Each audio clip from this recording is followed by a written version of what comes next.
I'd like to just draw attention to the fact that I was almost alone among what was then called the alt-right. Now it's the dissident right. I was Trump skeptical. I was sort of like, eh, okay. I mean, I wanted Hillary Clinton to lose, but I was not like, oh, this guy's going to be our savior. And like everybody else were just losing their minds. Everybody else was just like, yeah, it's Trump. He's for real. He's the real deal. Um, I was always very much more distant. I didn't criticize him that often, uh, especially early on. In 2016, I would have much preferred that he win because I wanted Hillary Clinton. I desperately wanted her to lose, and I'm very glad that she did.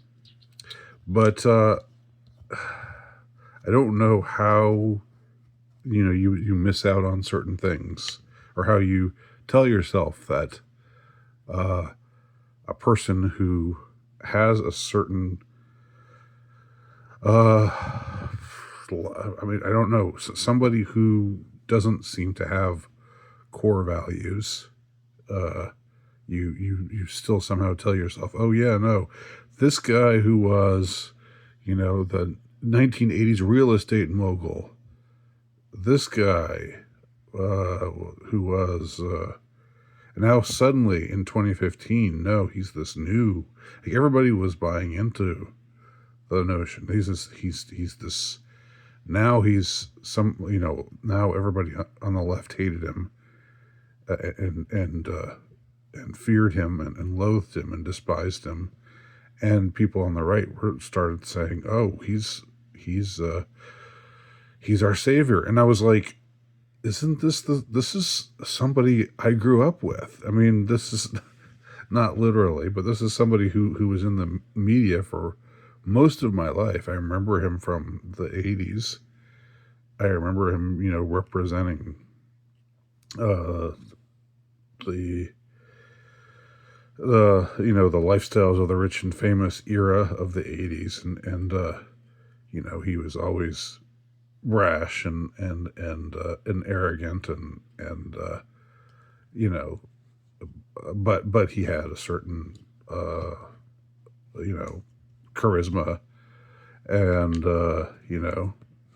but I mean, I just refuse to think, oh, now he's suddenly someone totally different. Where, in the year 2000, when he ran on the Reform Party, and he was saying it's so terrible that Pat Buchanan is running for president on the Reform Party, when he wrote a pro-Nazi book. He was actually saying that Pat Buchanan, he was using the left's and the neocons slander against Pat Buchanan, saying that he was pro-Nazi when he was really pro-America first. And then he co-opted, when it went on and co-opted the whole America first notion. I mean, it takes balls to do that. you know, I'll give him that. He's never lacked for balls. But honestly, y'all, should I read this whole thing? Um, I guess I will. This is something he wrote on his social media. I know why Tucker Carlson, Megyn Kelly, Candace Owens, and Alex Jones have been fighting me for years, especially by the fact that they think it's wonderful for Iran, the number one state sponsor of terror, to have a nuclear weapon, because they have one thing in common: low IQs. They're stupid people. I don't know. If you think this is out of character, if you think, whoa, Trump is suddenly, what's he doing? Why is he suddenly going on like this? This is in character. This is the same kind of guy. I mean, this is the same thin-skinned person who's prone to insulting those who are who disagree with him. He's never been different from that. So I don't know this, like, do I feel betrayed by this? The way that this has really caught some people off guard, and it hasn't caught me off guard. Okay. They don't have what it takes, and they never did. They've been thrown off television, lost their shows, and aren't even invited on TV because nobody cares about them. It's just, they're nut jobs, troublemakers, and will say anything necessary for some free and cheap publicity. Okay, the thing about, like, Alex Jones has been fighting him for years. I remember that when the files were released, Alex Jones was actually saying, Trump is not. He's not. He should be talking more about the files because he's exonerated by the files. And actually, there are some files that are about Trump doing some pretty nasty things. But Alex Jones didn't seem to think so. Alex Jones was on Trump's side. This was like 2 months ago, and now he's saying they've been fighting me for years. What are you talking about? Fighting you for years. And it's not necessarily that I'm standing up for any of these four people. Look, pointing out the problems with what Trump is saying here isn't necessarily saying I invest all my faith in Tucker Carlson, Megyn Kelly, Candace Owens, or Alex Jones. I mean, anybody connected to the media, I have minimal trust in. I tend to think that they're plants, that they're controlled opposition. I have a very cynical take on it all, but at the same time, if they're saying things that I agree with, I'll acknowledge that I like what they're saying at a given time. And the same goes for Trump, of course. Let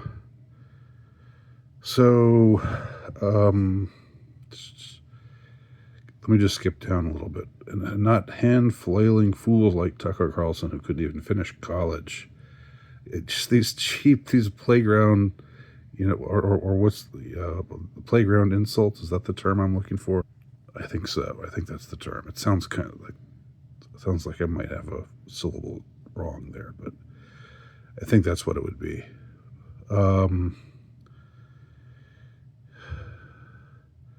He was a broken man when he got fired from Fox, and he's never been the same. Okay, so Trump is taking the side of Fox for firing Tucker Carlson. Now, this is one of the what really stands out to me about this. What really seems shitty about what Trump does here. I mean, and he's not a thoughtful man. He's not a reflective man. He just writes. He doesn't edit his thoughts. But what he's doing a couple of times here is he's triangulating with the people that are supposed to be his enemies. So, the ones the leftist types who led a campaign against Tucker Carlson and were trying to get him fired, and then succeeded, when Fox caved and fired him. Now he's triangulating with them and saying, see, you're right, Tucker Carlson's a loser. I agree. And that's what I find to be really loathsome. This whole triangulation, this whole psychological manipulation where people triangulate, where they, if they have two people that they're arguing with, they try to take one of their they try to pin one of them against the other. Instead of siding with the one who has been loyal to them, which would in this case would be Tucker Carlson until Trump started deciding to become a Middle East interventionist. But now instead of that, because Carlson took a seemingly principled stand again. Tucker Carlson's a member of the media. I don't necessarily trust that what he's doing or why he's doing it, but so what seems to be, at to all appearances, a principled stand against Trump's actions in Iran, and with regard to Israel and the Palestinians, and now he gets, it's like he's saying, yeah, ha ha ha, liberals, ha ha ha. I'm laughing at Tucker Carlson now too. I mean, can you not see? I mean, do you understand why I find that so loathsome? It's like the behavior of I don't know what the word would be, narcissist. It's the behavior of a bully. It's the tactics of a bully. It's the tactics of someone. It's the intellectual dishonesty, because he would never have celebrated Tucker Carlson getting fired by Fox unless Carlson had never taken a principled stand against his policy in Iran. Okay. Yes, the First Lady of France is a far more beautiful woman than Candace. I'm not going to get involved in the whole, is she a man or not? Is she a he or not? I'm just not gonna get into that. I don't really care. And here's where I think it also gets rather egregious. Or bankrupt Alex Jones, who says some of the dumbest things and lost his entire fortune, as he should have, for his horrendous attack on the families of the Sandy Hook shooting victims, ridiculously claiming it was a hoax. All right, so not that Trump ever, I think, took a stand as a Sandy Hook skeptic, but just I think there's something about the kind of people who were who lined up to the whole campaign that was waged by the establishment against Alex Jones, whether it was real or not, whether it was, whether Alex Jones is just a plant, whether he's just controlled opposition or not. If it was real, let's just posit that it was real and that Jones really meant what he was saying. And it was just about Jones saying he didn't believe that what was being said about this event was true. There's something really loathsome, because it was, we know what contingent it was. It was the same leftist, pro censorship, anti quote unquote misinformation. Anybody who's against them is a purveyor of misinformation. Anybody who opposes their propaganda is a purveyor of quote misinformation. The Snopes types, the MSNBC types. Now Trump is like, and they all hated Trump as much as they hated AJ, and now he's saying, ha ha ha, Alex Jones is such a loser because he actually said that, and he's taken some kind of, he's doing this grandstanding. He's doing this, Trump of all people, doing this virtue signaling about, it's so terrible that he said that Sandy Hook was a hoax. Uh, and okay, so anyway, what is this all? I mean, what this all portends to me is that, something that it's not a surprise to me because, again, as I say, and I know I'm not saying this like I'm smarter than everybody else. I'm not saying that. I'm just saying I think people are quick to jump on bandwagons, especially in times of crisis or perceived crisis. I mean, I think this is a time of crisis. I think the perception of crisis is real, but I just, uh, you know, a lot of people were blindsided by this post of Donald J. Trump, uh, and they shouldn't have been because this is fairly typical of him. This is what he does. He's thin-skinned. You can't be a good if there are people who acknowledge that you can be a good principled person, but opposed to this or that thing that I am for, or for this or that thing that I am against. Donald Trump seems to not be capable of that kind of mindset. It's really is if you're not with me, you're my enemy.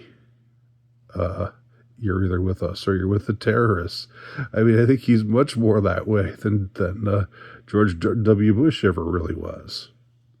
And it's because it's because of ego. I mean, he is a very egoic man. He's very full of himself, and it served him well in certain ways and not in other ways. I mean, you have to be pretty confident and self-assured to be able to do some of the things, to be able to do extraordinary things. But you also it can you can very confidently and self-assuredly do something very bad, like I would posit his current policy, just starting a war with Iran.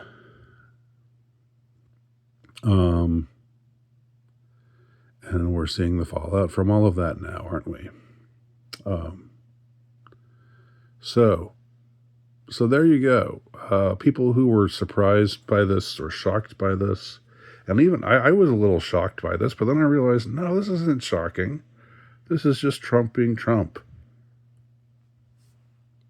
So there you go. Those are my thoughts.